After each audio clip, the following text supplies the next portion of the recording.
Merhaba arkadaşlar. Wildrift'te 3.1 güncellemesi geliyor ve gayet iyi.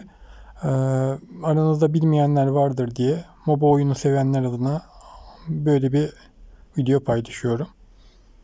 Bilmeyenler için keyifli seyirler. Hey everyone, Alan here from the Wild Rift team. We're back once again with your introduction to the latest patch. For this episode, we'll be taking a deep look into 2022, including our upcoming priorities as a team and what you can expect from us this year. Let's dive right into the state of the game. We believe we've made some good progress over the past few patches, with game balance and champion balance in a decent place, and stability and latency improving for many of you. That said, we hear you and know that there are still issues with game fairness, including AFK and intentional feeding. We also want to give you more visibility on when we penalise players based on your reports. These are really high priorities with the team, even if we don't have specific updates today. We're still working on releasing into South Asia as well as our console version of the game, but we won't have any updates on those in 2022. We appreciate your patience while we've been working through these, and we look forward to providing more news when we can. Today, we're going to spend a lot of time talking about gameplay. Looking at patch 3.1, we're taking a big step forward with our largest gameplay overhaul yet. Wild Rift is going elemental. Elemental Rift is an evolution of the current Wild Rift map, adapting the dragon and terrain mechanics from League PC, but with a few streamlined changes. This will look a little different from what you saw in January, because we're looking to achieve a few new things. In addition to team comps, runes and item builds, we want to make games play out differently each time. Between objective team coordination and individual ability to impact a game, Elemental Rift will give us more tools to make sure that the game remains dynamic and fun. We're also looking to even out the gap between coordinated teams and solo players. We have a few ideas on how we can achieve this, and trying a variety of changes in the future will help us hit these goals in the most satisfying way possible. With a huge change like this, we want to be prepared to make adjustments, so we're thinking of Elemental Rift as part of a testing phase. In patch 3.2, you might see a version of it that looks very different from what you'll see today, because we're still exploring different options and deciding what will work best. Wherever we land, we'll be keeping a close eye on the effects of these changes, and we're looking forward to hearing your feedback. In this first version of Elemental Rift, slaying each dragon offers a unique buff, but taking enough dragons also grants the dragon's soul, a powerful buff that matches one of the dragon's elements. We're still working on how many kills it should take, but in this test run, Dragon Soul will trigger after the third dragon, so you'll be able to obtain 3 buffs along with your soul. Infernal Dragon now grants bonus attack damage and ability power, and the Infernal Soul creates explosions around your abilities and attacks, dealing bonus adaptive damage in a circle around your target. Mountain Dragon increases your armor and magic resist, and the Mountain Soul grants a shield after not taking damage for a short while. Ocean Dragon restores health over time, and Ocean Soul restores more health when dealing damage to enemies. The first 2 dragons are random, then after that, all dragons will match the element of the rift. You'll always know which dragon type is coming next before it spawns, so you can prepare to fight for it or trade a different objective if it doesn't fit your team comp. You might have noticed that we didn't cover one element. With the arrival of Elemental Rift, we're removing Cloud Dragon. During our playtests, we felt that Cloud Dragon offered mostly hidden power that was hard to notice in-game, making it less interesting to play around and less enticing for objective-minded teams. Without Cloud Dragon, we'll have extra space for the more exciting elements to shine. You'll also see that Dragons, Rift Herald and Barons spawn later in the game, and Dragons will be a bit easier to take. By building more time into objective spawns, we're hoping to strike a better balance between team performance and individual play. Players will have more options to choose how they want to play the early game, rather than needing to rush the objective right away. we've also totally revamped Elder Dragon, making it much closer to its League PC kin. After the Dragon Soul has been taken by a team, Elder Dragons will be up for grabs, offering a game-ending true damage burn effect and executing enemies when they drop to low health. If your team picks up Elder, it's time to fight. After the second dragon is slain in each game, the map terrain changes significantly, offering new gameplay opportunities that match the third dragon's element. The Infernal Rift burns away brush and opens new pathways to red and blue buff. This can offer an advantage to the winning team for deep warding and aggressive invades, but also means the path back to your base is much shorter. The Mountain Rift forges new terrain in the jungle, as well as a defensive wall in the front of the Dragon Pit. This rift offers new flanking routes and ways to force your opponents into a bottleneck for an AoE explosion. The Ocean Rift spawns more brush across the map with bumper crops of honeyfruit. Use the brushes for surprise ambushes, or just put on some rainy lo-fi beats and heal up for the next fight. Whether you're hopeful or nostalgic, we know there are many gameplay elements that players love about this map, and we aspire to keep the spirit of the Rift true for Wild Rift players. However, we're also hoping to address some of the gameplay pain points you may have encountered.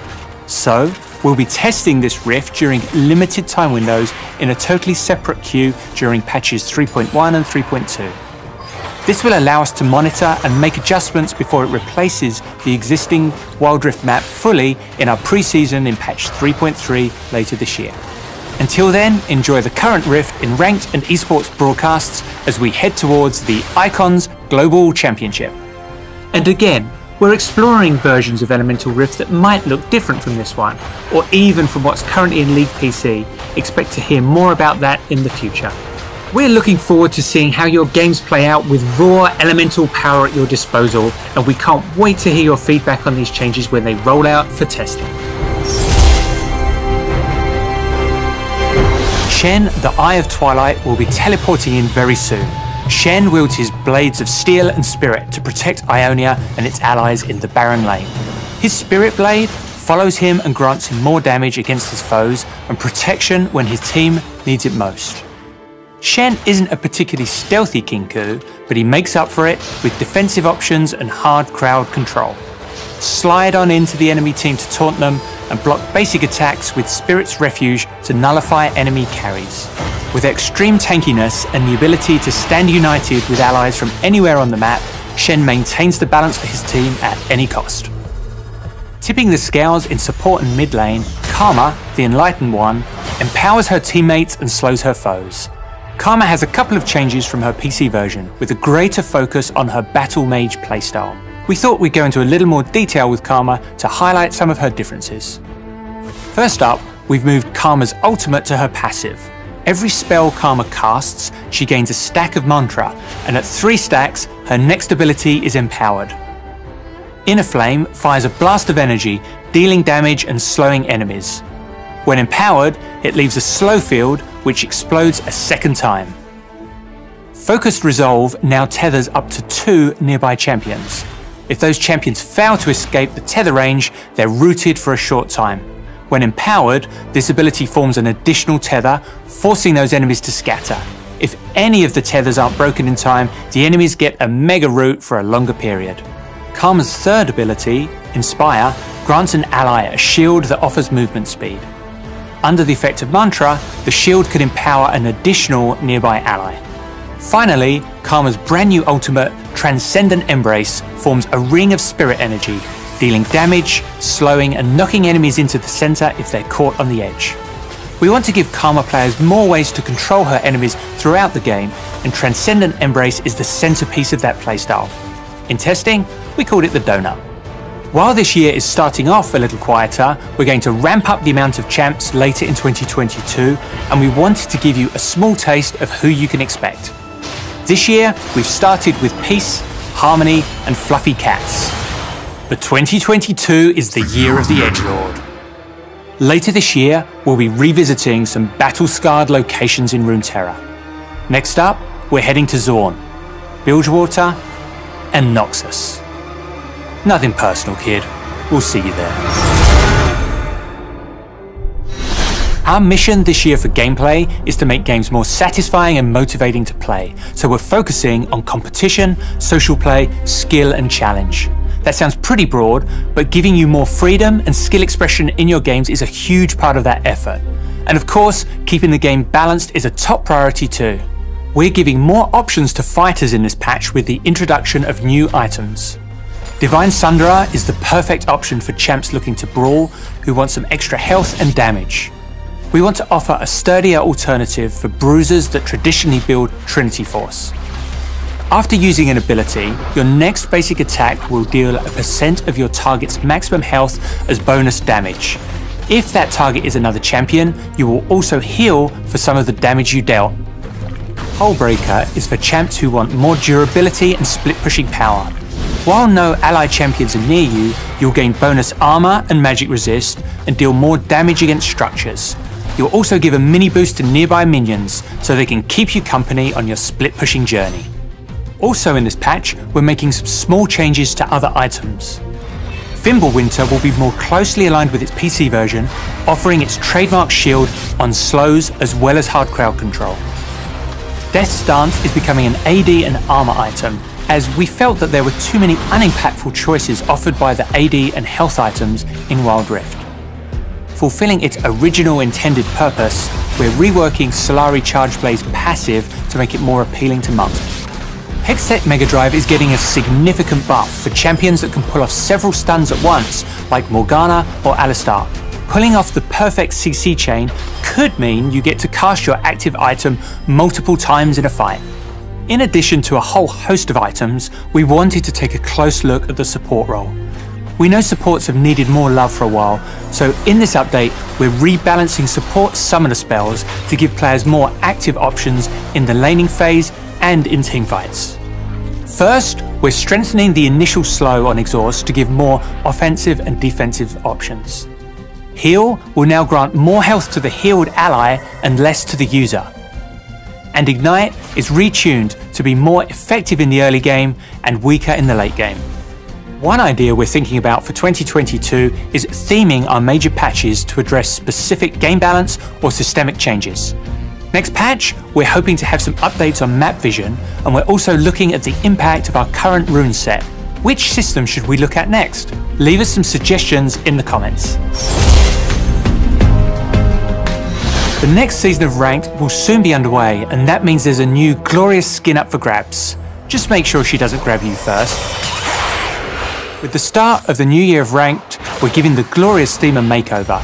Glorious Crimson Evelyn is your skin reward for this season. The best is, don't let her flop.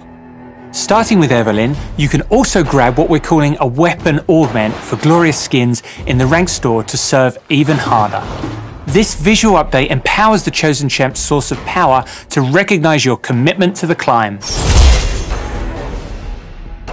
With our explorations coming to an end, many mysteries are still left unsolved. Thankfully, we've hired some private expertise, as psychic detective Senna is on the case and making her debut in this wild past, just in time to help us get to the bottom of this mind-bending world. In Champ Select, if you're in the jungle, you'll now automatically be assigned Smite. This way, you won't face final boss level 1 red buff if you accidentally switched away. We're introducing the News tab. Patch notes, game news, community events, esports and videos are now easily accessible through the app. As we mentioned in January, we're going to be running more events this year with less downtime between each one. But part of that is going to be varying the types of events we run and experimenting with different ways to play. To give you a taste of what's happening later this year in Wild Rift, we'll be revisiting High Noon, Pool Party, Pulsefire, and maybe even further beyond. Sorry, I got distracted. Our biggest focuses this year will be on our shared moments with League PC, like Lunar New Year. We'll collaborate a few times a year on huge, unforgettable moments with new skins, stories, and more. Those larger events will stay under wraps for now. Now, let's get back to it and showcase some of the skins headed your way in patch 3.1.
be back in May with more updates and announcements.